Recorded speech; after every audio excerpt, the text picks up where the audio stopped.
आदाब, मैं हूं सफदर रिजवी। आप देख रहे हैं लाइव एक्सप्रेस चैनल। आज हम दिल्ली की चर्चित दरगाह शाह मर्दा करबला का जिक्र करेंगे।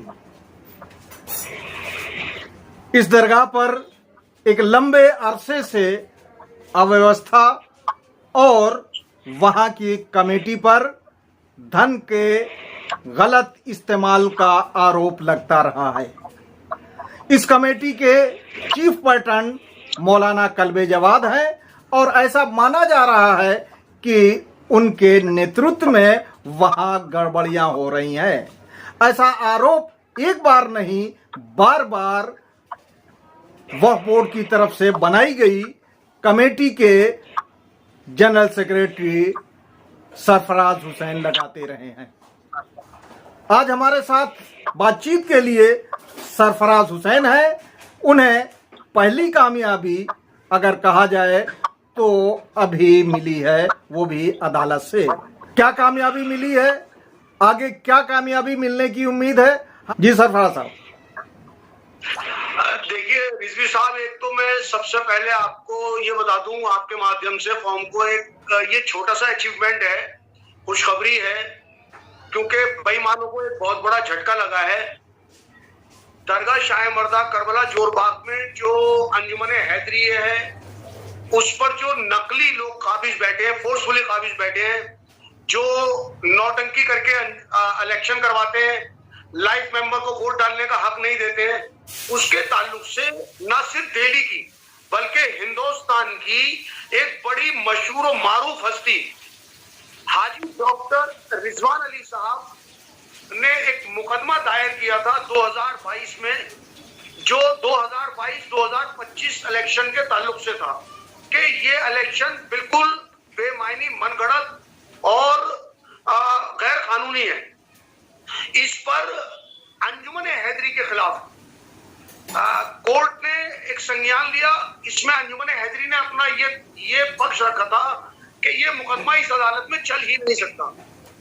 जो डॉक्टर रिजवान अली वर्सेस अंजुमन हैदरी इलेक्शन बनाए 2022-2025 है, तो इसमें 3 मई 2024 को मोहतरम अदालत ने 9/11 की एप्लीकेशन रिजेक्ट कर दी अंजुमन हैदरी की, और उसमें ये हुक्म दिया कि ये मुकदमा चूंकि इलेक्शन सोसाइटी के ताल्लुक से हमारी ही अदालत में चलेगा और अंजुमन हैदरी की 9/11 की अपील को रिजेक्ट किया जाता है। और इनके जो रिटर्निंग ऑफिसर साहब थे, उन्होंने 206 दिन के अंदर अभी रिटर्न सबमिशन फाइल नहीं किया। इस बिना पर भी 3000 रुपया इनके ऊपर कॉस्ट डाली, जुर्माना डाला। और ये बेसिकली अगर आप देखेंगे हमारे जितने भी मुकदमा दरगाह शाह मर्दा को लेकर चल रहे हैं, उसमें जैसा कि आप जानते हैं चीफ पैटर्न वो जो खुद साख्ता कल्बे जवाद, खुद साख्ता आफ्ताब शरीयत, यहाँ पर फोर्सफुली बैठा हुआ वो बुज़दिल है, जो अपने आप को लाइफ टाइम इसका ओहदेदार बताता है। बहुत सारे ऐसे लोग हैं, ये सब नकली हैं, ये सब फोर्सफुली काबिज बैठे हैं। और ये जो पहला अभी ऑर्डर है, मैं आपको ऑर्डर भी भेज दूंगा, वो 3 मई 2024 का ऑर्डर है, जो अंजुमन हैदरी के खिलाफ और डॉक्टर रिजवान अली साहब की फेवर में आया है कि ये मुकदमा इसी अदालत में चलेगा। तो अगर आप ये देखें, ये पूरा एक गैंग है। मैं बार बार कहता चला रहा हूं, पिछले कई सालों से मैं लोगों को इस बात से आगाह कर रहा हूं कि ये लोग माले इमाम खा रहे हैं, ये करोड़ों रुपया यहाँ का गबन कर चुके हैं। ये सब मिल बांट कर सब लोग, और इसकी सरपरस्ती कल्बे जवाद कर रहा है, जो चीफ पैटर्न के नाम से, खुद साख्ता आफ्ताब शरीयत के नाम से उसको तरह तरह के लक़ब दिए जाते हैं। मेरी समझ में नहीं आता कि बहरहाल ये इलेक्शन के ताल्लुक से सवाल था, तो मैंने आपको जवाब दिया। अभी तक का अचीवमेंट हमारा अदालत में ये है। मौलाना कल्बे जवाद जो शाह मर्दा कमेटी की चीफ पैटर्न है, वो इस तरह के गैर शरई और धांधली और गैर कानूनी काम करते हुए कभी उनको हिचकिचाहट नहीं होती? आप लोगों ने उनसे मिले और उनको इस बात का एहसास दिलाने की कोशिश की कि आप लोगों की कमेटी कितने गलत काम कर रही है? देखिए, मैं आपको एक बात बताऊं, हमारे साथ एक बड़ी सितम ज़रीफी ये है कि हम लोग अमामे की बड़ी इज्जत करते हैं, मिंबर रसूल पर जो लोग अबा कबा पहनकर बैठते हैं उनकी बड़ी इज्जत करते हैं, मजबूरी है हमारी। अब इसमें कुछ लोग गलत भी शामिल हो जाते हैं, मैं सभी को नहीं कह रहा हूं। जहां तक कल्बे जमात का ताल्लुक है, जो आप इन्हें मौलाना कह रहे हैं, अब तो ये मौलाना कहलाने के लायक ही नहीं है। जो इंसान सिर्फ आबा कबा पहन रहा है, जिसको मिंबर रसूल का तकद्दुस पामाल करने में कोई शर्म नहीं आती है, जो झूठ बोलता है मिंबर रसूल से, आप उसे मौलाना कह रहे हैं। जो इंसान एक गैंग बनाकर काम कर रहा है, वहां पर छुटभैया बदमाश बिठा रखे हैं, वो एक शमसी है बावर्ची, वो एक शालू बदमाश, वो छुटभैया। जो आदमी कोई भी आलिम इस तरह की हरकत करता है क्या? आप उसे मौलाना मौलाना कह के, पता नहीं वो खुद साख्ता आफ्ताब शरीयत अपने आप को लकब से नवाजते हैं, अपने उन्होंने लकब रख रखे हैं, अपने पर्सनल खुद साख्ता अलकाब बना के पैदा कर दिए और लोगों में एडवर्टाइज कर रहे हैं। आप देखिए वो कैसी कैसी बेशर्मी की बातें करते हैं। जो इंसान मिंबर रसूल का तकद्दुस पामाल कर दे, आप उसको मौलाना कह रहे हैं। सरफराज साहब, आपको कामयाबी तो मिली है, लेकिन एक सवाल ये उठता है कि जिस तरह से बुजुर्ग रिजवान अली साहब की सदस्यता ख़त्म कर दी गई, उनको हमारे ख्याल से सारे लोग जानते हैं, मौलाना कल्बे जवाद साहब भी अच्छी तरह जानते होंगे। क्या आपने इन मौलाना कल्बे जवाद से मिल के बताने की कोशिश की कि इस तरह से धांधली आपके नेतृत्व वाली कमेटी में हो रही है, जो गलत है, आपको इंसाफ करना चाहिए? क्या आपने कभी ऐसा कहा, या सिर्फ इसकी पहल सूफी कलवा ने ही की थी, जो आपकी कमेटी में आप कोई इस तरह की पहल करने वाला नहीं बचा हुआ है? जहां तक आप कल्बे जवाद से मिलने की बात कर रहे हैं, देखिए, हमने कल्बे जवाद को, जब हम भी इस गलतफहमी में थे कि वो कौम के रहनुमा हैं, वो मिल्लत के रहनुमा हैं, वो बहुत बड़े आलिम हैं, जब हम उनके बारे में गलतफहमी रखते थे, हमने उनसे मिलने की कोशिश की थी। लेकिन पिछले 4-5 सालों में आप देखिए कि जो इंसान मिंबर रसूल से झूठ बोलता हो, मिंबर रसूल का तकद्दुस बरकरार न रख पाता हो, सिर्फ अबा कबा पहनने से और सिर्फ अमामा पहनने से आप रहनुमा हो गए, आप कायदे मिल्लत हो गए, आप आफ्ताब शरीयत हो गए, ये खुद साख्ता लक़ब बंटवाने शुरू कर दिया आपने। हमने उससे मिलने की कोशिश की थी, जो आदमी खुद ही गलत काम कर रहा है कि वो चीफ पैटर्न बना बैठा है एक ऐसी अंजुमन का, जो दिल्ली की अंजुमन है। किस बात के लिए भाई आप चीफ पैटर्न बने बैठे हो लाइफ टाइम? किसी के अप्पा ने बनवाई है ये करबला आप में से, जो यहाँ पर लाइफ टाइम ओहदों पर बैठे हुए हैं? ये माले इमाम है, ये माले अल्लाह है, इसमें आप चीफ पैटर्न लाइफ टाइम बनकर बैठ गए। ये गुंडों का गैंग है, जो दिल्ली और लखनऊ की मिली भगत से चल रहा है। यहाँ पर उन्होंने अपने कुछ गुर्गे छोड़ रखे, वहां पर जैसा आपने लखनऊ में देखा होगा, वो एक शमशी नाम का वो बावर्ची बदमाश बना फिरता है अपने आप को, एक वो शालू, वो छुटभैया बदमाश, ऐसे ही उन्होंने दिल्ली में भी छुटभैया छोड़ रखे। तो ये आप छोड़ दीजिए कि इनसे मिलने की बात करिए, बहुत पुरानी बातें हो गई। कब तक हम अपने सर पटकते रहेंगे इनके दहलीज पर? अल्लाह ने हमें बहुत कुछ दिया है, बहुत तमीज दी है, शऊर दिया है, अदालतें खुली है इंसाफ के लिए, और हम हिंदुस्तान की अदालतों पर पूरा भरोसा रखते हैं। हमें इन जैसे तो बात नहीं है। हमने ये सवाल इसलिए किया क्योंकि वो एक मौलाना है और उनकी बेइज्जती इस वक्त हो रही है जब 3000 रुपया अदालत ने उन पर जुर्माना लगाया। उन पर से मतलब उनकी कमेटी पर, यानी उनके नेतृत्व में चलने वाली चाय मर्दा कमेटी को अदा करना होगा।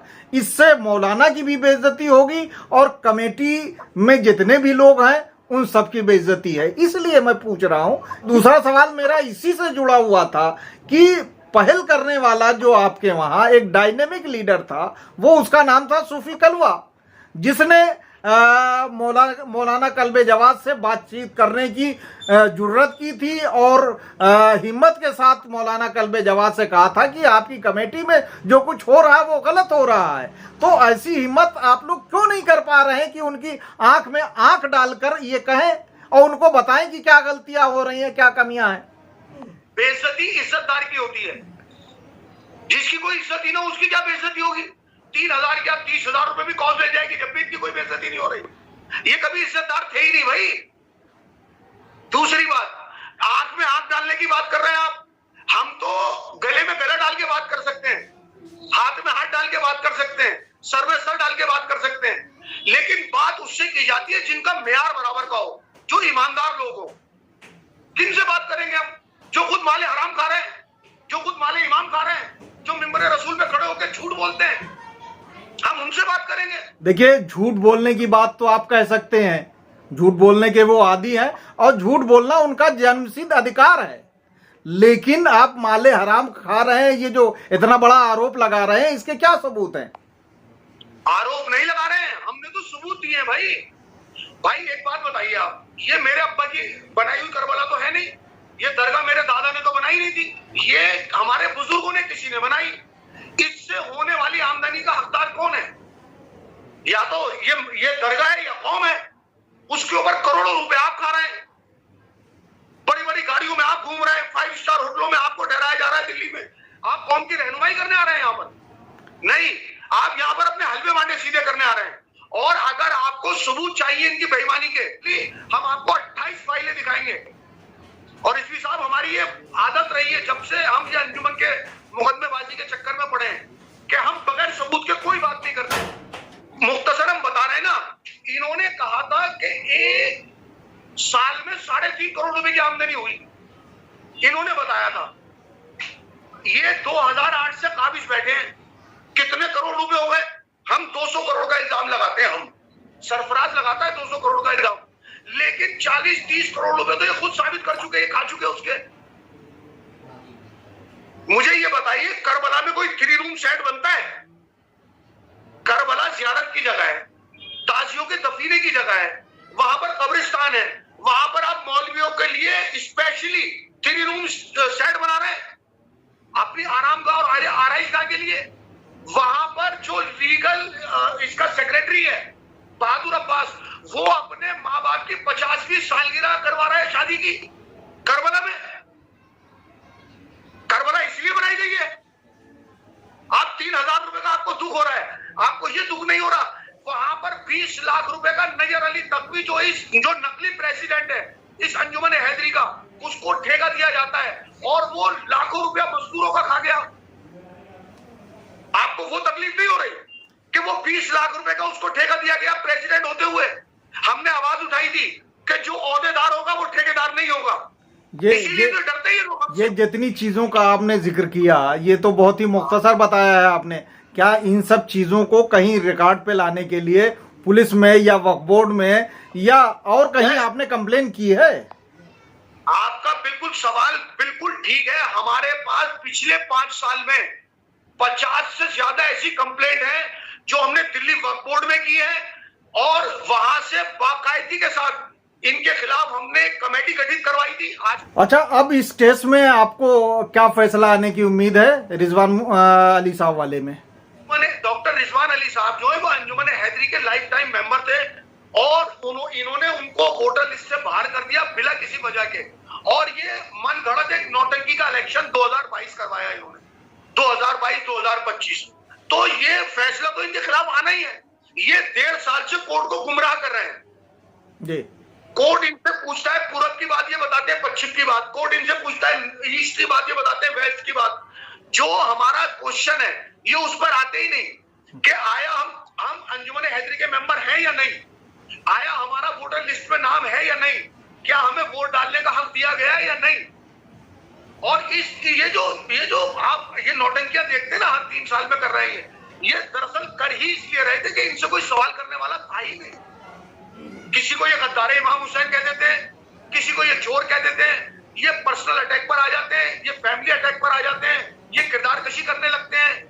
तो एक शरीफ आदमी या एक आम आदमी अपने घर की तरफ रुख कर लेता है। साहब, हमें लग रहा है कि सूफी कलवा के मर्डर के बाद जो कुछ हुआ पूरे मामले से आप लोग डर गए और सूफी कलवा जैसा आपके पास कोई डायनामिक लीडर नहीं जो इनकी आंख में आंख डाल के अब बात कर सके।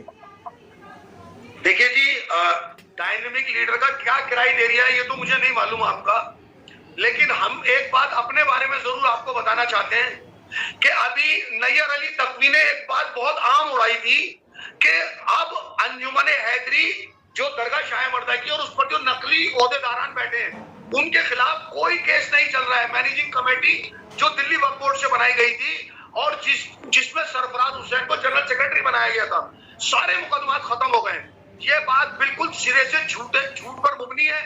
और नैयर अली तकवी को मैं चैलेंज करता हूं कि 21 मई 2024 को दिल्ली हाई कोर्ट में जो सीईओ ने ऑर्डर किया था उसकी डेट है। आप आ जाए, अगर नैयर अली तकवी को समझ में नहीं आ रहा है तो वो हाई कोर्ट आ जाए, और अगर आपको यकीन करना है तो आप भी 21 मई 2024 को दिल्ली हाई कोर्ट में आइए। सरफराज साहब, सवाल हम आपसे कुछ कर रहे हैं, जवाब आप कुछ दे रहे हैं, क्या बात है? आज आप एकदम से चीजों को समझ नहीं रहे। हम ये कह रहे हैं कि मौलाना कल्बे जवाद जो जिनसे बात करने की हिम्मत आपके वहां अगर किसी में थी तो सूफी कलवा में थी, और उन्होंने बात की, उसका अंजाम भी भुगता उन्होंने, जैसा कि सामने आया। और आप लोगों ने कुछ नहीं किया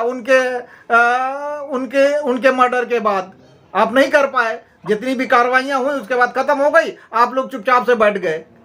तो कहने मतलब ये कि आप लोग डरे हुए हैं। एक तो उन्होंने उनके मामले में कुछ नहीं किया, दूसरे उन जैसी बात अब नहीं कर पा रहे हैं कोई। देखिए, सूफी कलवा को मैं बहुत ज्यादा नहीं जानता पर करीब से उनका क्या अंदाज था, क्या अंदाजे गुफ्तगू था, क्या जिंदगी का चलन था, ये वो जानते हैं।